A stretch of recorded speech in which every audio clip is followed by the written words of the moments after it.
5 राज्यों का चुनाव जो हुआ है उसकी जीत भारतीय जनता पार्टी को शतक पे शतक मिली है, उस पर आप क्या कहना चाहेंगे? आप अपनी पार्टी की तरफ से क्या बोलना चाहेंगे आप? देखिए विक्रांत जी, सबसे पहले मैं आपके चैनल को और आप लोगों को धन्यवाद देता हूं, जो हमारी बात जो है देश तक, प्रदेश तक पहुंचती है। आज हमने उत्तर प्रदेश में आया हुआ हूं अपने पैतृक आवास पर, और भारतीय जनता पार्टी की जो 3 राज्यों में, छत्तीसगढ़, मध्य प्रदेश और राजस्थान में, मैं अखिल भारतीय हिंदू महासभा का गठबंधन था भारतीय जनता पार्टी के साथ। मैं छत्तीसगढ़ और राजस्थान और मध्य प्रदेश का प्रभारी बना करके माननीय राष्ट्रीय अध्यक्ष जी ने हमको भेजा हुआ था। हमने छत्तीसगढ़ में, खास करके राजस्थान में उदयपुर, जोधपुर, अलवर में विधानसभा का दौरा किया हुआ था, जिसमें हमारे अलवर से माननीय बालकनाथ जी महाराज जी भव्य वोट से जो है जीत करके विधानसभा पहुंचे हुए हैं। भारतीय जनता पार्टी की लोकप्रियता देखते हुए जो राजस्थान की जनता, मध्य प्रदेश की जनता और छत्तीसगढ़ की जनता ने जो माननीय प्रधानमंत्री नरेंद्र मोदी जी के ऊपर, हमारे उत्तर प्रदेश के यशस्वी मुख्यमंत्री परम आदरणीय योगी आदित्यनाथ महाराज जी के ऊपर जो भी उन्होंने विश्वास वहाँ की जनता ने जताई हुई है, उसको लेकर के राष्ट्रीय कार्यकारिणी की मीटिंग बराबर चल रही है। भारतीय जनता पार्टी प्रदेश को इस तरीके से बनाने के चक्कर में पड़ी हुई है कि आने वाला जो 2024 का लोकसभा का चुनाव है, उसमें भी रिजल्ट हम लोगों का अच्छा आएगा। 2024 में लोकसभा का चुनाव है, जिस तरह से तमाम पार्टियां गठबंधन पे, उस पर क्या बोलेंगे? अखिलेश यादव पर क्या बोलेंगे और गठबंधन पीडीए पे क्या बोलेंगे? देखिए, अभी गठबंधन के पास में अभी राहुल गांधी जी जो है, भारत की इतनी बड़ी पार्टी थी कांग्रेस, अभी राहुल जी के स्टेटमेंट को आपने देखा। अभी फिलहाल में जो है अजय राय यहाँ के कांग्रेस से जो अध्यक्ष बने हुए थे, उनको कितनी गंदी भाषा का प्रयोग यहाँ के पूर्व मुख्यमंत्री जो अपने पार्टी के, सपा पार्टी के राष्ट्रीय अध्यक्ष हैं माननीय अखिलेश यादव जी, वो उन्होंने उनको चिरकुट का प्रयोग किया। अभी आपने ममता बनर्जी जी का भी बयान देखा, आपने जो है बिहार में नीतीश जी का भी देखा। तो इन लोगों ने जो INDI का नाम दिया हुआ है, उसमें जहाँ तक हमारा और हमारे संगठन का और भारतीय जनता पार्टी का कहना है कि इन लोगों की मानसिक संतुलन खराब हो चुकी है। ये लोग अनाप शनाप बयान जो है माननीय प्रधानमंत्री जी को लेकर के या प्रदेश के मुख्यमंत्री योगी जी को लेकर के अनाप शनाप बयान दे रहे हैं। इस बयान से हमारे प्रदेश के, हमारे देश के युवाओं के ऊपर कोई प्रभाव पड़ने वाला नहीं है। और आने वाला जो अभी आपने देखा कि ममता बनर्जी ने अभी कल का देखो स्टेटमेंट उठा करके कि झारखंड में एक विधायक के यहाँ जो है आज कि 200 करोड़ रुपए का जो है ब्लैक मनी पकड़ी गई हुई है। तो ये लोग जो ब्लैकर लोग हैं, जो पिछले 25 साल से 30 साल से तंत्र में रह करके, लोकतंत्र के मंदिर में बैठ करके और लोकतंत्र को बदनाम किए हुए हैं, तो उनके लिए ये माननीय प्रधानमंत्री जी हों या माननीय योगी जी हों, ये कोई कहने की बात नहीं है। जहाँ तक माननीय प्रधानमंत्री जी का कहना है, मैं मीडिया के माध्यम से बताना चाहता हूं कि 2014 का जो चुनाव था, तब हम गुजरात से, हम खास करके सूरत में रहते हैं, हमने प्रधानमंत्री जी के साथ में, हमारे काशीराम उस समय जो है राजनीतिक गुरु होते थे, माननीय प्रधानमंत्री जी गुजरात मॉडल पे देश में प्रधानमंत्री बने थे। 2014 से लेकर के इंफ्रास्ट्रक्चर का काम हुआ, नल धन योजना का काम हुआ, शिक्षा का काम हुआ, चिकित्सा का काम हुआ, अभी ट्रिपल तलाक का हुआ।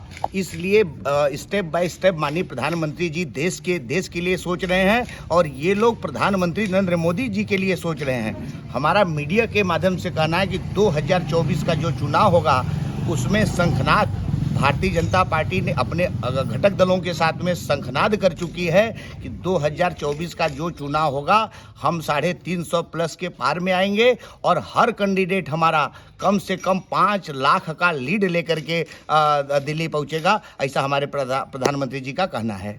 5 राज्यों का जो चुनाव घोषित हुआ है, इसका प्रभाव 2024 के लोकसभा पर क्या असर डालेगा? देखिए, प्रधानमंत्री जी देश के नहीं, पूरे विश्व के इस समय माननीय प्रधानमंत्री जी का परचम जो है पूरे विश्व में फहरा रहा है। इसलिए विपक्ष के पास में कोई मुद्दा नहीं है माननीय प्रधानमंत्री जी को लेकर के। माननीय प्रधानमंत्री जी उन लोगों के एक भी शब्द का कोई स्टेटमेंट ऐसा नहीं है कि जो बयान जो है उनके व्यर्थ में हो। जहाँ तक एक युवा होने के नाते हमारा कहना है कि भारतीय जनता पार्टी पूरे प्रदेश में, हम लगातार दौड़ा करते रहते हैं संगठन के तरफ से, पूरे प्रदेश में युवा तुर्क हो, महिला हो, वृद्धा हो, जवान हो, खाली सबके नाम पर एक ही बात आती है, मोदी योगी, मोदी योगी। इसलिए एक सवाल मेरा ये है, अगर बात करें तो जैसे मायावती जी हैं वो शामिल नहीं है, उन पर क्या दलित वोट किधर जाएगा 24 में अगर बात करें तो? देखिए, दलित वोट जो है अभी अन्य बहुत दल जो अभी डॉक्टर संजय निषाद जी है, राजभर जी हैं, तमाम भारतीय जनता पार्टी के सहयोगी 28 दल हम लोगों के साथ में हैं। इसलिए दलित भी समझदार हो गया है, पढ़ा लिखा हो गया है, हर चीज़ को वो भली भांति जानती है। पिछले 25 साल से भारतीय जनता पार्टी सपा बसपा ने एक तरफा उत्तर प्रदेश में, खास करके हम उत्तर प्रदेश में उत्तर प्रदेश की बात करें कि एक तरफा जो है मायावती और माननीय मुलायम जी का जो है शासन चला उत्तर प्रदेश में। इसलिए प्रदेश का क्या हालत था, इसलिए प्रदेश की जनता बखूबी जानती है। इन लोगों के अब बहकावे में चाहे कोई मुस्लिम कम्युनिटी का हो, फारसी हो, हिंदू हो, सर्व समाज माननीय प्रधानमंत्री जी को के ऊपर जो है माननीय योगी जी के ऊपर विश्वास कर रहा है। इसलिए इन लोगों का कोई भी लॉलीपॉप अभी प्रदेश की जनता स्वीकार करने वाली नहीं है। 10 तारीख को शाहगंज में आपका कार्यक्रम होने जा रहा है, उस पर क्या तैयारियां हैं चुनावी दृष्टिकोण से? देखिए, अभी हमने माननीय डॉक्टर संजय निषाद जी जो पार्टी के निषाद राज पार्टी के राष्ट्रीय अध्यक्ष हैं, 2022 के चुनाव में उनका गठबंधन था भारतीय जनता पार्टी के साथ, और मैं भारतीय जनता पार्टी परिवार से जुड़ा हुआ हूँ। तो मैं अपने जो हमारे राजनीतिक के लोग हैं उनके निर्देशानुसार पे मैंने बाबूजी का पार्टी ज्वाइन किया हुआ है, और भव्य कार्यक्रम जो है 2024 के लोकसभा को देखते हुए शाहगंज में 10 तारीख को जाहिर सभा का प्रोग्राम रखा गया हुआ है। मैं बाबूजी के निर्देशानुसार पे जो भी हमको जवाबदारी लोकसभा में या पूर्वांचल में मिलेगी, मैं तन मन धन से पार्टी के साथ में समर्पित ये रहूँगा। कार्यक्रम में कौन कौन शामिल होने के देखिए, आदेश? कार्यक्रम में हमारे राष्ट्रीय अध्यक्ष जी रहेंगे, और हमारे पार्टी के 11 विधायक जो है निषाद राज पार्टी के, वो शामिल रहेंगे, और सारे कार्यकर्ता लोग रहेंगे। 10,000 के लगभग जो है गैदरिंग, हम लोगों को यही प्रयास में है कि 10,000 की गैदरिंग किया जाए, और माननीय योगी जी के हाथ को मजबूत किया जाए। जिस तरीके से हमारे राष्ट्रीय अध्यक्ष जी का कहना है कि मांगी नाव न केवट आना, कहीं तुम्हार मरम में जाना, उसी तरीके से 2022 के चुनाव को लेकर के जिस तरीके से डॉक्टर संजय निषाद जी ने माननीय योगी जी के साथ में, या प्रदेश के प्रधानमंत्री नरेंद्र मोदी जी के साथ में, हमारे गृह मंत्री अमित शाह जी के साथ में, सारी कमेटी के साथ में जिस तरीके से चल रहे हैं, हम लोगों को, युवाओं को पूरा भरोसा है कि 2024 में हम लोग 80 के 80 सीट उत्तर प्रदेश से भारतीय जनता पार्टी और नरेंद्र मोदी जी के और योगी जी के नेतृत्व में देंगे। एक सवाल मेरा ये है कि यहीं पे क्या नाम है, खेतासराय के क्षेत्र का एक मामला है सामने, जो है वहाँ पे जो है कानून व्यवस्था जो है जिस तरह से था, वहाँ पे शादी में आए हुए थे कुछ लोग, वो जो है युवक को, दोनों लोगों को चाकू मार दिए। तो वहाँ पर जो है कानून व्यवस्था पर क्या बोलेंगे? इतनी बड़ी वारदात हो गई है, पूरे परिवार में 2 ही लड़के थे जिनकी जो हत्या हो गई थी। देखिए, बहुत बड़ा प्रदेश है Uttar Pradesh. Law and order 2017 से लेकर के 2024 तक तो अभी बहुत सख्त दिखाई दे रही है बाबा के नेतृत्व में। रहा सवाल कि जो विरोधी दल है, जो विपक्ष वाले लोग हैं, वो लोग कुछ न कुछ अपने को बने रहने के लिए कुछ न कुछ इस तरीके से वारदात को अंजाम दे रहे हैं। पर प्रदेश की जो कारकाड़ी है उस पर बिल्कुल निगाह टिकाई हुई है, और जो मुजरिम होगा, जो उसको सख्त जो है महाराज जी करेंगे, इसमें कोई कहने की बात नहीं है। 2024 का जो चुनाव होने जा रहा है, उसमें पार्टी का और आपके द्वारा या कार्यकर्ताओं के द्वारा क्या उनका योगदान रहेगा? पार्टी कितनी सीटें निकाल सकती हैं, कितनी उम्मीद है आगे 24 में, क्या उम्मीदें रहेंगी? देखिए, हम लोग पूरे भारत में लोकसभा का चुनाव है, 350 प्लस माननीय प्रधानमंत्री जी को देने वाले हैं, और खास करके उत्तर प्रदेश से 80 की 80 सीट हम लोग इस बार जो है इतना मेहनत करेंगे कि 80 के 80 सीट जो उत्तर प्रदेश से दे, ताकि हमारे मुख्यमंत्री जो यशस्वी मुख्यमंत्री आदरणीय योगी आदित्यनाथ जी हैं, उनके जो उन्होंने वादा किया है लोगों से कि अभी 22 तारीख को जो राम मंदिर का देखो उद्घाटन होने जा रहा है, हम लोग इसको देखना चाहते हैं कि हमारे योगी आदित्यनाथ जी के प्रधानमंत्री बनने के पहले हमारा उत्तर प्रदेश उत्तम प्रदेश के नाम से जाना जाए, ऐसे युवाओं का कहना है। 2024 में कांग्रेस का क्या रोल रहेगा? क्योंकि वो अभी चुनाव के परिणाम जो भी आया है, वो तो कह रहे सीट हम पांचों जीतेंगे, 5 राज्य जीतेंगे, लेकिन ऐसा कुछ हुआ नहीं। इस पे आप क्या कहना चाहेंगे? देखिए ये उनका उन लोगों का सब्जेक्ट है। उन लोगों, अब मैं एक युवा होने के नाते कहना चाहता हूँ, दावा किए थे। देखिए, एक सीट का दावा विपक्ष में बैठे हुए हैं, हमारे विपक्ष के नेता हैं, दावा तो कर सकते हैं, पर देश की जनता, जब देश की जनता ने डॉक्टर 2004 में जब अटल बिहारी वाजपेयी जी प्रधानमंत्री थे, उस समय से लेकर के 2004 से लेकर के 2014 तक लगातार कांग्रेस की सरकार थी। पीछे तो जाकर के देखना ठीक नहीं है।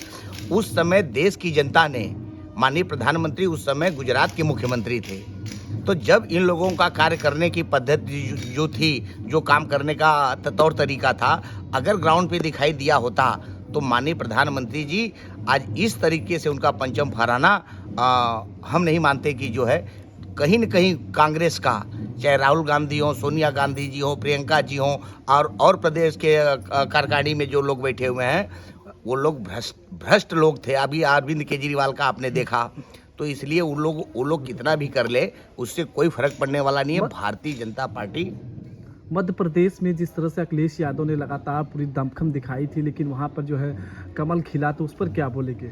देखिए, ये लोग अपनी दुकान बचाने के लिए, इनका प्रदेश में तो ठिकाना नहीं और अन्य प्रदेशों की बात करते हैं। ये लोग जो अपनी दुकान चलाने के लिए प्रदेश में जगह बनाए थे, वो जगह भी इन लोगों के पैर से सरकता हुआ दिखाई दे रहा है। ये लोग बौखलाए लोग हैं। ये लोग कहाँ कब कहाँ क्या कर रहे हैं, कोई इनके टिप्पणी करने की कोई जरूरत नहीं। 24 में क्या स्थिति रहेगी?